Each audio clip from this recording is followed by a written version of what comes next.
The day they arrived, the sky turned a vivid shade of purple, a stark contrast to the usual pale blue that graced the suburban landscape of Elkridge. The ships, massive, silent, and imposing, hovered effortlessly above the earth. From Tokyo to Toronto, Paris to Perth, humanity watched in awe and fear as these gargantuan crafts blocked out the sun. On Elkridge's main street, Tom, a local grocery store manager, stood gaping at the sky. His coffee cup, forgotten, spilled onto the pavement as he joined the crowd that had gathered outside. Their faces were upturned, not unlike those of the first pilgrims witnessing an eclipse, their eyes wide with a primitive mixture of terror and wonder. Inside the flagship, hovering unseen above Washington, D.C., Commander Zero watched the live feeds of human reactions from across the globe. His scaly lips curled into a smirk. "Look at them, scurrying around like scared crittles," he remarked to his second-in-command, Zara, who monitored the situation from a massive screen filled with data streams. "They are primitive indeed," Zara agreed, her eyes not moving from the screen. "But remember, the High Council has rated this planet as a Level 8 Hellworld. The locals might have more fight in them than their initial panic suggests." Zero scoffed. "I doubt that. They haven't even mastered interstellar travel. How tough can they be?" Back on Earth as night fell over Elkridge, the initial shock had given way to a chaotic blend of fear, curiosity, and wild speculation. Social media was ablaze with theories, everything from government cover-ups to the rapture.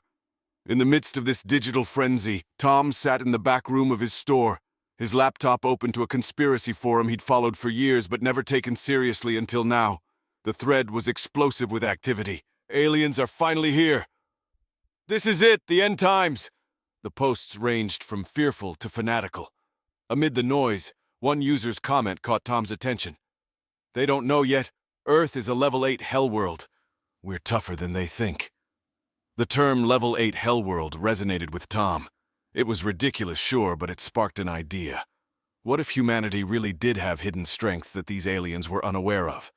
He typed a quick response, asking for more information, but the user had already logged off. The next morning, news crews had swarmed Elkridge, capturing every angle of the alien ships and interviewing anyone they could find. Tom watched from a distance, his mind racing. The world was on edge, waiting for the aliens' next move. Meanwhile, in orbit, Zero and Zara were making their own plans. "Begin the tests," Zero commanded, his voice cold and devoid of doubt. "Let's see what these humans are capable of." The testing began subtly. Drones, invisible to the naked eye, descended into the atmosphere, collecting data on human infrastructure, military capabilities, and, most intriguingly, the psychological resilience of the populace. They tapped into the internet, scanning forums, social media, and government communications. Back in Elkridge, Tom noticed his laptop flickering strangely. Pages loaded without prompt, and his cursor moved on its own. He slammed it shut, unnerved. It wasn't just the world that had changed overnight. His quiet, predictable life had been thrust into a narrative as vast and mysterious as the universe itself. As he prepared for whatever came next, Tom couldn't shake the feeling that they were all part of a test they had to pass, not just to prove their strength, but to survive. Little did he know, the real trial had just begun. The alien agenda unfolded methodically. Their drones, having gathered essential data, now targeted key Earth locations. Each drone was a harbinger of the aliens' next phase, harvesting, not of resources, as many humans feared, but of data and biological samples. It was a meticulous, silent invasion that left no physical scars, yet penetrated the very psyche and physiology of the human species. In Elkridge, Tom noticed changes in his neighbors. Sleepless eyes and whispered conversations became the norm. There was a palpable tension in the air, as if everyone sensed they were being watched, analyzed, and perhaps even altered. Pets went missing, and wildlife behaved erratically, often found staring blankly as if listening to an unheard command.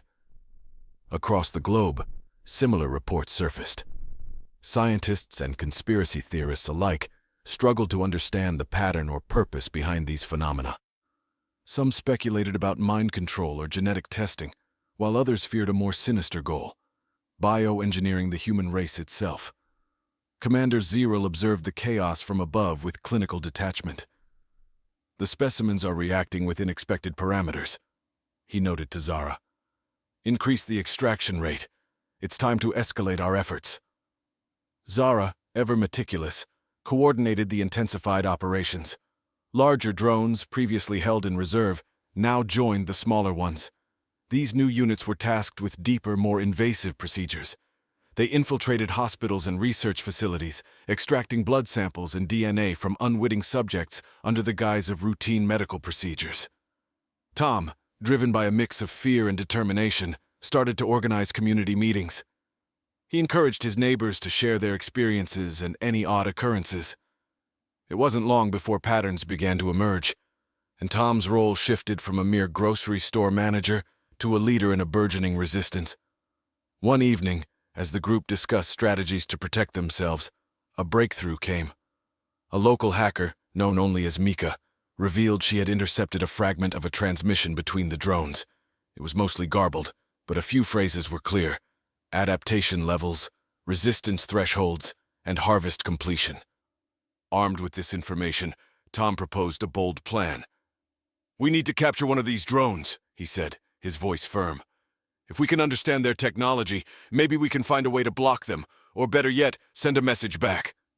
The group agreed, and preparations began. Mika devised electronic traps while others built physical nets and cages. The community, once paralyzed by fear, now buzzed with a focused energy, each person contributing to the shared goal of understanding and combating their unseen invaders. As the first trap was set under the dark canopy of an old oak tree, the air was electric with anticipation. Little did they know, their actions were being closely monitored. In the command ship, Zara observed the trap being laid. "They're adapting faster than anticipated," she reported to Zeril, her tone a mixture of admiration and concern. "Interesting," Zeril mused, his interest piqued. "Let them take one. It will give us insight into their problem-solving abilities and resilience. Prepare for a countermeasure." As Tom and his neighbors watched the trap, a drone, sleek and almost beautiful in its deadly efficiency, hovered into view. It paused, as if sensing the danger, then darted. With the captured drone securely hidden in Tom's garage, the makeshift team of Elkridge residents worked feverishly to unlock its secrets. The drone, a complex mesh of biometallic components, was unlike any technology they had ever seen. Mika, with her expertise in both software and hardware hacking, led the efforts, her fingers dancing across the keyboard as she attempted to breach its alien encryption. "Anything?" Tom asked, peering over her shoulder. "Not yet," Mika muttered, focused. "It's like trying to hack into a system that's thinking, almost predicting my moves." The drone lay inert on the workbench, its surfaces shifting subtly, as if still partially active. Lights blinked sporadically under its skin, indicating some level of functioning that resisted shutdown. Elsewhere, news of their capture had reached Zeril and Zara. Zeril was particularly intrigued by this development. "Let them play with the drone," he said, watching the feeds from a safe distance. "We might learn something useful about their capabilities." Zara, however, was skeptical. "We should consider the risk of them accessing its data core." "Unlikely," Zeril dismissed. "The drone is designed to self-destruct before compromising any critical information, but it will give us valuable insights into their level of technological understanding." Back on Earth, as Mika continued her efforts, she discovered a series of what appeared to be fail-safes designed to wipe the drone's memory. Working around these, she finally accessed a lower-level function menu. "Got something!" she exclaimed. Tom and the others crowded around the monitor. The screen displayed alien script, incomprehensible but beautifully intricate. Mika used a translation software she had been developing to decode the text. Slowly, fragments of information began to appear. Coordinates, operational protocols, and most chillingly, objectives. The drone was mapping biodiversity, Mika translated. Not just humans, all life forms. It's collecting data on genetic variability, adaptability. It's a precursor to a larger operation. This revelation sent a chill through the room. The implications were massive. If the aliens were planning to manipulate or harvest Earth's biological resources, they needed to be stopped. Tom formulated a plan. We need to send this information out. Scientists, governments, anyone who can help. He was interrupted by an alert from the drone. They had triggered a silent alarm when accessing its deeper functions. Within minutes, the sky darkened as several alien crafts descended over Elkridge. The team scrambled, hiding the drone and evacuating the garage moments before a beam pulsed from one of the ships, reducing the structure to ash. They know, Tom said grimly, watching the destruction from a safe distance. And now they're coming. Indeed, the aliens intensified their efforts. Small, aggressive drones swarmed the town, herding people like cattle. Tom and his group, now fugitives in their own town, moved stealthily, avoiding detection while trying to reach more people with their warning. The battle lines were drawn, not in the corridors of power, but on the streets of Elkridge and cities around the world. Humanity was waking up to the threat, organizing, resisting. Every small victory fueled a global resistance, interconnected and relentless. In space, Zero watched the resistance's growth with a mix of frustration and admiration. They are resilient. I'll give them that, he conceded. Zara nodded, her eyes on the global feeds. This planet, Earth, it teaches hard lessons. We underestimated them. Zero's gaze hardened. Adjust the protocols. Increase the pressure. It's time to see what this Hellworld is truly capable. As the alien pressure intensified, Tom and his resistance network expanded their operations beyond Elkridge, connecting with groups in other cities. The Earth's response was turning into a patchwork quilt of guerrilla tactics, each community adapting to the unique challenges posed by the alien strategies. In Elkridge, the situation grew increasingly dire. The aliens deployed a new type of drone, one that specialized in psychological warfare. These drones emitted a low-frequency pulse that induced severe anxiety and disorientation among the residents. The aim was clear, to break the human spirit through fear and chaos. Mika, still pivotal in the Resistance's efforts, worked tirelessly on a jamming device. Her workshop became a hub of frenetic activity, with volunteers testing various prototypes against the drone's signals. Finally, they had a breakthrough. A prototype successfully disrupted the drone's frequency, rendering their psychological attacks ineffective within a small radius. Armed with this new weapon, Tom planned a counteroffensive. We can't just defend anymore. We need to show them that we can hit back, he declared during a strategy meeting. The team agreed, setting their sights on a drone command center that they believed controlled the operations over Elkridge. Meanwhile, Zero observed the resilience of the humans with growing respect and frustration. They adapt quickly. Too quickly, he remarked to Zara. We need to escalate our approach. Prepare the Harvester-class drones. Zara hesitated. The Harvester class was a last resort measure, capable of extensive environmental and biological damage. Are we sure? The Council might not approve of using Harvesters without direct provocation. They've provoked enough by resisting, Zero snapped. I'll deal with the Council. Back on Earth, Tom's group executed their plan. Under the cover of night, they infiltrated the area surrounding the alien command center. The jamming devices worked, keeping the psychological drones at bay as they approached. Using a combination of hacked drone parts and explosives, they managed to breach the facility's perimeter. Inside, they found not just alien technology, but human prisoners, subjected to experiments. The sight fueled their resolve. The skirmish that followed was brief and intense, with Tom and his team using guerrilla tactics to overpower the alien guards and free the captives. As the sun rose, the command center lay in ruins, a significant blow to the alien operations. But the victory was bittersweet. The freed prisoners were traumatized, their minds scarred by the experiments they had endured. It was a stark reminder of the stakes they were fighting for. In space, Zero received reports of the attack with fury. Activate the Harvesters, he ordered, his voice a cold fury. Let's see how they cope with a real challenge. On Earth, as Tom's team regrouped, they were unaware of the new threat descending from the sky. Harvester drones large and ominous began to appear. Their mission was clear, to escalate the conflict to a level humanity was unprepared to handle. The Resistance had won a battle, But the war was entering a new, more dangerous phase. As harvester drones began their descent, communities worldwide braced for impact, ready to defend their planet, not just for themselves, but for the very essence of life on Earth. Each human, a link in the chain of resistance, prepared to stand against the impending darkness. As the harvester drones descended, their presence marked a shift in the alien strategy from surgical strikes to overwhelming force. These behemoths, designed for large-scale extraction and environmental manipulation, began their work without hesitation.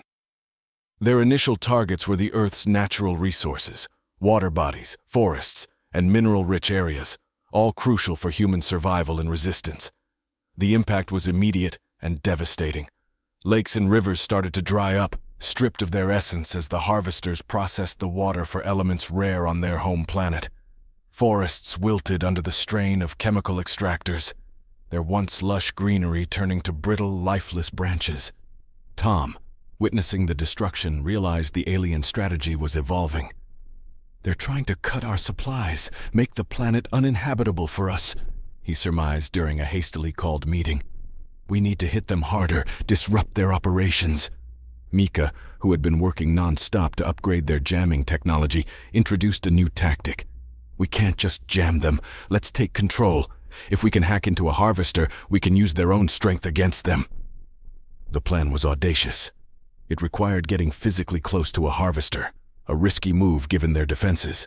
But the stakes were too high not to try. With a volunteer team, Tom set out to infiltrate the nearest harvester operation. Meanwhile, on board his command ship, Zero received updates on the progress of the harvesters with mixed feelings. While the Earth was bending under their might, human resistance was not breaking. Each strike against a harvester only demonstrated the indomitable human spirit to adapt and fight back. "Enhance the guard units," Zero ordered, his voice betraying a hint of concern. "Deploy more security drones around the harvesters. If they think they can turn our own technology against us, they are mistaken." Back on Earth, Tom's team reached the operational site of a harvester. The area around it was a desolate wasteland, the drone's work evident in the devastated ecosystem. Using stealth and the cover of the damaged terrain, they approached the towering machine. The operation was tense and fraught with danger. As they neared the harvester, security drones swarmed. Mika's updated jammers held them off, but only just. Reaching the base of the harvester, Tom and a tech specialist named Elena began the hacking attempt. It was a battle of wits against the alien technology, a frantic race against time. "Almost there," Elena whispered, her fingers flying over the makeshift console they had rigged. "Got it!" The harvester's systems began to respond to her commands. She redirected the machine's next extraction move, aiming its powerful drills away from the Earth, and instead at an uninhabited area. As the harvester turned, confusion reigned among the alien overseers. Alerts blared, and systems flagged the unexpected behavior. In the chaos, Tom's team retreated, narrowly avoiding capture as alien reinforcements arrived. The hacked harvester served as both a symbol and a beacon of hope. Broadcasts of the redirected giant went viral, rallying more to the cause. Across the globe, resistance cells used the footage to inspire and recruit, while researchers analyzed the data to find more vulnerabilities in alien technology. The global resistance network grew stronger, more coordinated. Each cell learned from the others, sharing tactics, successes, and failures. As Earth's people united, a new dawn of defiance rose, ready to face the next phase of the alien onslaught with newfound strength and determination. The message was clear. Earth would not yield quietly. As the global resistance solidified, a decisive plan began to take shape. With the successful hacking of a harvester, the human forces gained not just valuable intelligence, but also a psychological edge. The victory proved that the alien technology was not infallible, and that human ingenuity could find a way through even the most daunting defenses. Tom, now recognized as a key leader in the resistance, convened a worldwide strategy session via secure channels. "We have one chance to turn the tide," he stated, outlining a plan to simultaneously attack multiple harvester sites using the hacking methods perfected by Mika and Elena. "It's not just about stopping them anymore. We need to push them back, make them reconsider their invasion." Mika had refined the hacking toolkit, distributing it to resistance cells across the planet. Each group trained relentlessly, preparing for the synchronized strike. The plan was simple, yet audacious. Disable or take control of the harvesters, use them to cause chaos in the alien operational structure, and cripple their ability to extract Earth's resources. Meanwhile, on his command ship, Ziril observed the growing coordination of Earth's resistance movements with a mix of respect and concern. "They have adapted too well," he admitted in council with his commanders. "It's time we consider the cost of this campaign." Zara, analyzing the latest data streams, noted an increase in human activity around several key harvester locations. "They're planning something big. We need to bolster our defenses," she warned, prompting Ziril to deploy additional forces to the most critical sites. The day of the strike was tense. Around the world, resistance fighters moved into position, their actions timed to the second. As the coordinated attack commenced, the airwaves filled with the sounds of battle, drones clashing, systems hacking, and humans shouting orders. Tom led one of the main assaults on a harvester site near Elkridge. With Elena by his side, they breached the perimeter defenses using a combination of electronic warfare and physical sabotage. Once inside, Elena connected the hacking device to the harvester's neural core. "Now!" she shouted, initiating the override sequence. Simultaneously, around the world, similar scenes unfolded. Harvesters stuttered and halted, some turning their destructive tools against other alien machines, others simply freezing, unable to continue their programmed tasks. The confusion and chaos sown among the alien ranks were palpable. Ziril watched in disbelief as his once unstoppable invasion force faltered. "Pull them back," he ordered reluctantly. "Regroup and reassess. We underestimated the humans." The retreat of the alien forces was chaotic and disorganized, a stark contrast to their disciplined arrival. As the last of the harvesters withdrew from Earth, celebrations erupted among the human populations. Yet the victory was tempered by the scars left on the planet and its people. In the aftermath, Tom addressed a massive crowd, now not just as a leader, but as a symbol of human resilience. "We stood together against a threat that sought to unmake our world. Let this victory remind us of what we can achieve when united. Let it also remind us to remain vigilant. The universe is vast, and we may face other challenges." As peace settled over the once besieged planet, the global community began to rebuild. The alien technology, left behind during their hasty retreat, offered new possibilities and advancements. Earth had not only survived, it had evolved. In space, Zero looked back at the receding blue planet, a note of respect in his tone. "Level 8 Hellworld," he murmured, finally understanding the term. "Indeed, they are worthy opponents."